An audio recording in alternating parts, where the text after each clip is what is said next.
বুট চুরের দল বুট চুরি করতে পারবে না, কারণ ইসলাম হবে এদের পথে বাধা। বুট ডাকাতের দল বুট ডাকাতি করতে পারবে না, কারণ ইসলাম হবে এদের পথে বাধা।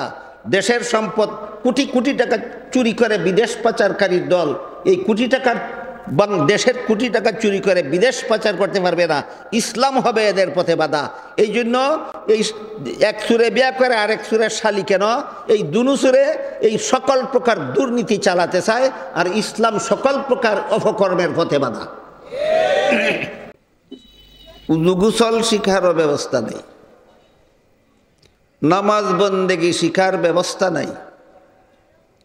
এই জন্য আপনারা যারা নিজেদের ছেলে মেয়েদেরকে একান্তই স্কুল কলেজে পড়াবার জন্য ভর্তি করাবেন, ভর্তি করাবার আগেই নিজের ছেলেদেরকে নিজের মেয়েদেরকে কলেমা কালাম শিক্ষা দিয়া, উযু গোসল শিক্ষা দিয়া, পাক নাফাক শিক্ষা দিয়া, নামাজ কালাম শিক্ষা দিয়া তারপরে ভর্তি করাবেন।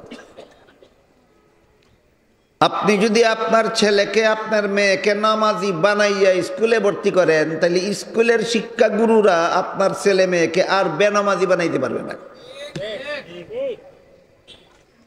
এই কথাটা কেন বলেছিলাম, যেহেতু আমাদের দেশের স্কুল কলেজে এই ইসলামের প্রাথমিক শিক্ষাটুকু দেওয়ার মতো ব্যবস্থা নাই। কেন ব্যবস্থা নাই তার কারণটাও আমি গতকাল আপনাদেরকে বলেছি। এই দেশের স্কুল কলেজের সিলেবাস তৈরি করার জন্য যাদের হাতে দায়িত্ব দেওয়া হয়, এরা পরিকল্পিতভাবেই এমন একটা সিলেবাস তৈরি করে সরকারের হাতে তুলে দেয়, যে সিলেবাস নিয়ে লেখাপড়া করলে মুসলমানের বাচ্চা লতিফ সিদ্দিকী হতে পারে, যে সিলেবাস নিয়ে লেখাপড়া করলে মুসলমানের বাচ্চা ডক্টর আহমদ শরীফ হতে পারে, যে সিলেবাস নিয়ে লেখাপড়া করলে মুসলমানের বাচ্চা তসলিমা নাসরিন হতে পারে। এটা পরিকল্পিত শয়তানি। যারা সিলেবাস তৈরি করে দিল তাদের তো পেটে পেটে শয়তানি আছে। ওই এমন নাস্তিক্যবাদী সিলেবাস সরকারে গ্রহণ করে কেন, এটা বোঝার জন্য আমাদের দেশে একটা প্রচলিত প্রবাদ আছে, সুরে সুরে খালাতো ভাই তিন সুরে আলী, এক সুরে বিয়া করে আরেক সুরের হালি। কয়নি? সুরে সুরে খালাতো ভাই তিন সুরে আলী, এক সুরে বিয়া করে আরেক সুরের আলী। এক দলে নাস্তিক বানাবার সিলেবাস তৈরি করে দেয়, আরেক দলে এটারে অনুমোদন দেয়। এক সুরে আরেক সুরের আলী বিয়া করছে নি। সুতরাং উভয় পক্ষের পেটে পেটে শয়তানি, যাতে এই দেশের কোটি কোটি মুসলমানের ছেলেমেয়েরা যেন লেখাপড়া করার পরে আর মুসলমান থাকতে না পারে, এরা সবাই যেন ওদের মতো নাস্তিক ভুকবাদী বেঈমান হইয়া যায়। এরা সবাই ইসলামের শত্রু। যারা মুসলমানের ছেলেমেয়েরে কলেমা কালাম শিখার মতো কথা সিলেবাসে অন্তর্ভুক্ত করে না, এরা যেভাবে ইসলামের শত্রু, ঠিক তেমনিভাবে যে সমস্ত সরকারেরা এই সিলেবাসকে অনুমোদন করে এরাও ইসলামের মিত্র। দুইটা ইসলামের শত্রু। ওই এক সুরে বিয়া করে আরেক সুরে শালি। এরা ইসলামকে এত ভয় পায় কেন? 17 কোটি মুসলমানের দেশের স্কুলের ছাত্রছাত্রীদেরকে ইসলামের সামান্য শিক্ষা দিতে এত ভয় পায় কেন? এই জিনিসটা আপনাদের সকলের জানা থাকা দরকার। তার কারণ হইল, যত রকমের অপকর্ম সমাজে আছে, যত রকমের দুর্নীতি সমাজে আছে, যত রকমের জালিয়াতি সমাজে আছে, যত রকমের পাপাচার দুনিয়াতে আছে, যত রকমের গুনার কাজ দুনিয়াতে আছে, সবগুলির পথে বাধা একমাত্র ইসলাম। সবগুলির পথে বাধা একমাত্র। কাজেই মুসলমানের ছেলেফেলেরা যদি স্কুলে গিয়ে ইসলাম সম্পর্কে সামান্য ধারণা অর্জন করতে পারে, তাহলে সুরের দলে চুরি করার সুযোগ পাবে না, ডাকাতের দল ডাকাতি করার সুযোগ পাবে না, সুদকুরের দলে সুদকুর যখন সুদ খাইতে যাবে তখন এরাই বলবে সুদ খাওয়া হারাম, সুদ খাওয়া যাবে না। ঘুষকুরের দল ঘুষ খেতে পারবে না, কারণ ইসলাম হবে তাদের পথে বাধা। খুনির দল খুন করতে পারবে না, কারণ ইসলাম হবে এদের পথে বাধা। সন্ত্রাসীর দল সন্ত্রাস করতে পারবে না, কারণ ইসলাম হবে এদের পথে বাধা। জিনাকারের দল জিনা করতে পারবে না, কারণ ইসলাম হবে এদের পথে বাধা। বুট চুরের দল বুট চুরি করতে পারবে না, কারণ ইসলাম হবে এদের পথে বাধা। বুট ডাকাতের দল বুট ডাকাতি করতে পারবে না, কারণ ইসলাম হবে এদের পথে বাধা। দেশের সম্পদ কোটি কোটি টাকা চুরি করে বিদেশ পাচারকারীর দল এই কোটি টাকার দেশের কোটি টাকা চুরি করে বিদেশ পাচার করতে পারবে না, ইসলাম হবে এদের পথে বাধা। এই জন্য এই এক সুরে বিয়া করে আরেক সুরের শালি কেন, এই দুনু সুরে এই সকল প্রকার দুর্নীতি চালাতে চায়, আর ইসলাম সকল প্রকার অপকর্মের পথে বাধা। আমি কি সংক্ষেপে আপনাদেরকে বুঝাতে পারলাম? এরা ইসলামী শিক্ষাকে ভয় পায় কেন? এদের সকল অপকর্মের পথে একমাত্র ইসলামী শিক্ষা বাধা। এদের সকল অপকর্মের পথে একমাত্র ইসলামী শিক্ষা বাধা। তাই আমি শুধু আজকের এই তাফসীরুল কোরআন সম্মেলনের পক্ষ থেকে নয়, গোটা বাংলাদেশের প্রায় 17 কোটি মুসলমানের পক্ষ থেকে বর্তমান অন্তর্বর্তীকালীন সরকারের খেদমতে সবিনয় আবেদন জানাতে চাই। যেহেতু দেশে একটা পরিবর্তন এসেছে, যেহেতু দেশকে সংস্কারের কাজে সরকার হাত দিয়েছে, তাই পরিবর্তন এবং সংস্কারের অংশ হিসাবে আগামীতে স্কুলে কলেজে যেটুকু ইসলামী শিক্ষা ছেলে মেয়েদেরকে দিলে এরা নামাজি হতে পারে, এরা উযু গোসল জানতে পারে, পাক নাফাক জানতে পারে, ইবাদত বন্দেগীটা ঠিকমতো করতে পারে, ওই পরিমাণ ইসলামী শিক্ষা স্কুল কলেজের পাঠ্যতালিকায় বাধ্যতামূলক করা হোক। বলেন আপনারা সবাই একমত? আমি আপনাদের সকলের পক্ষ থেকে এবং সারা বাংলাদেশের প্রায় 17 কোটি মুসলমানের পক্ষ থেকে বর্তমান অন্তর্বর্তীকালীন সরকারের কাছে এই জোর আবেদন জানাচ্ছি। এখানে যদি কোনো সিআইডি ডিআইবি সরকারি কর্মকর্তা থাকেন, আপনাকে সবিনয় অনুরোধ করে বলি, আমাদের এই অনুরোধ আপনাদের সরকারের কানে পৌঁছাইয়া দিবেন। আর এরাও যদি মুসলমানের ভবিষ্যৎ প্রজন্মকে ওদের মতো নাস্তিক বানাবার মতো সিলেবাসই চালু করে, তাহলে অতিক্রমকারীদের ভাগ্যে যা ছিল অন্তর্বর্তীকালীন সরকারের ভাগ্যে তাই গড়তে বাধ্য হবে। এই ইসলামী শিক্ষা আমরা কি মাদ্রাসার মতো স্কুল বানাতে বলছি, না সামান্য ইসলামের প্রাথমিক শিক্ষা সিলেবাসভুক্ত করতে বলেছি?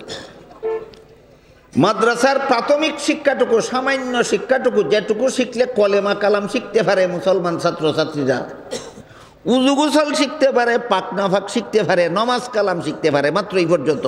আমি গতকাল হিসাব দিয়েছি আপনাদেরকে, এইগুলি শিখতে বেশির থেকে বেশি একটা ছেলের একটা মেয়ের বেশির থেকে বেশি 1 বছর লাগে, বেশির থেকে বেশি 1 বছর লাগে। আমাদের কওমি মাদ্রাসার প্রাথমিক বিভাগ, যে বিভাগের 5টা ক্লাস আছে, যেটা কওমি মাদ্রাসার প্রাথমিক বিভাগ বলা হয়, এই প্রাথমিক বিভাগের 5টা ক্লাসে সরকারি প্রাইমারি স্কুলে যা কিছু সিলেবাসের অন্তর্ভুক্ত আছে, আমাদের কওমি মাদ্রাসার এই পাঠশালাতেও সবগুলি অন্তর্ভুক্ত আছে। পাঠশালা স্কুলে যে পরিমাণ বাংলা, যে পরিমাণ ইংরেজি, যে পরিমাণ অঙ্ক, যে পরিমাণ ইতিহাস, যে পরিমাণ ভূগোল, যে পরিমাণ বিজ্ঞান পড়ানো হয়, আমাদের কওমি মাদ্রাসার প্রথম 5টা শ্রেণীর ছাত্রছাত্রীদেরকে 16 আনাটাই পড়ানো হয়। তাইলে আমাদের প্রাইমারি বিভাগ আর সরকারি প্রাইমারি স্কুলের সিলেবাসে কোনো বেশ কম আছে?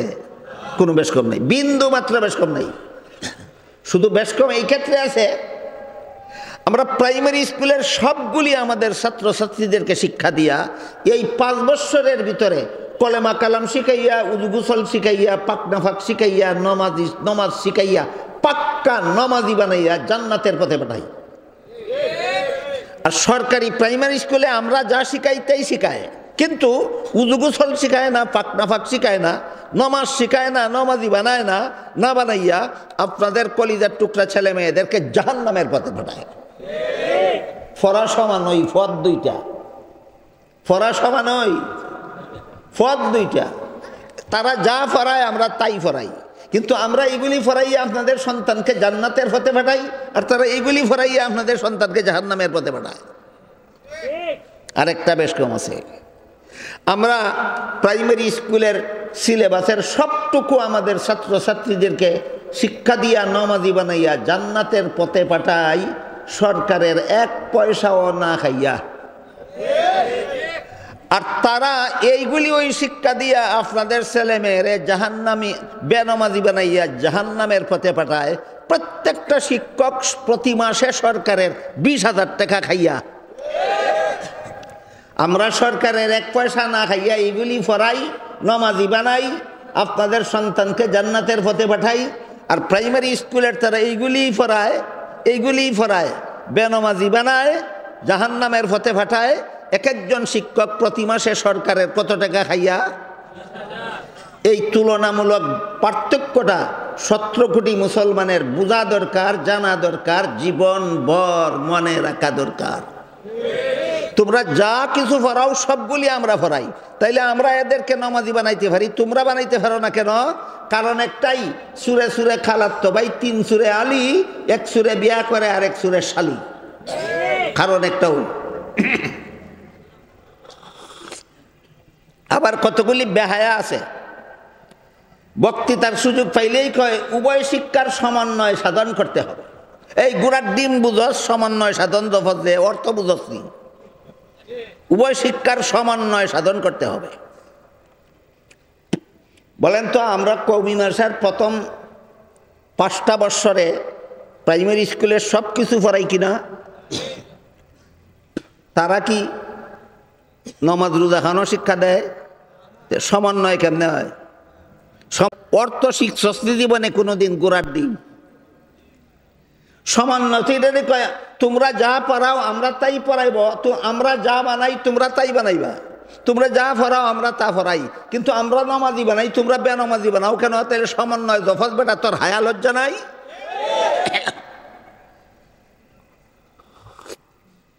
এই কথা কইলে কয় না এই ব্যাপারে সমন্বয় করছো। কোন ব্যাপারে সমন্বয় করছো? কয় কৌমি মাদ্রাসাত লেখাপড়া করলে তো ডাক্তার হয় না, কৌমি মাদ্রাসাত লেখাপড়া করলে তো ইঞ্জিনিয়ার হয় না। আমি বললাম ঠিক আছে, ডাক্তারি লেখাপড়া আর ইঞ্জিনিয়ারিং লেখাপড়া কোরআন হাদিস থেকে কঠিন না। কোরআন হাদিসের শিক্ষার চেয়ে কঠিন কোনো শিক্ষা আমার মনে হয় দুনিয়াতে হইতে পারে না। এত কঠিনটা আমরা পড়াইতে পারি, আর সহজটা পড়াইতে পারবো না। পড়াই না কেন? আল্লাহ কোরআনে বলছেন ইসলামী শিক্ষার উদ্দেশ্য এটা না। ইসলামী শিক্ষার উদ্দেশ্য ডাক্তার বানানি আর ইঞ্জিনিয়ার বানানি না। কি বানানি আমি পরে বলবো আপনাদেরকে, ইনশাআল্লাহ, আজকে না পারলে আগামীকাল। মাদ্রাসা শিক্ষার উদ্দেশ্য সুস্পষ্টভাবে কোরআন হাদিসে বর্ণিত আছে। মাদ্রাসা শিক্ষার উদ্দেশ্য না ছাত্রদেরকে ডাক্তার বানানি, মাদ্রাসা শিক্ষার উদ্দেশ্য না মাদ্রাসার ছাত্রদেরকে ইঞ্জিনিয়ার বানানি, এই জন্য আমরা পড়াই না।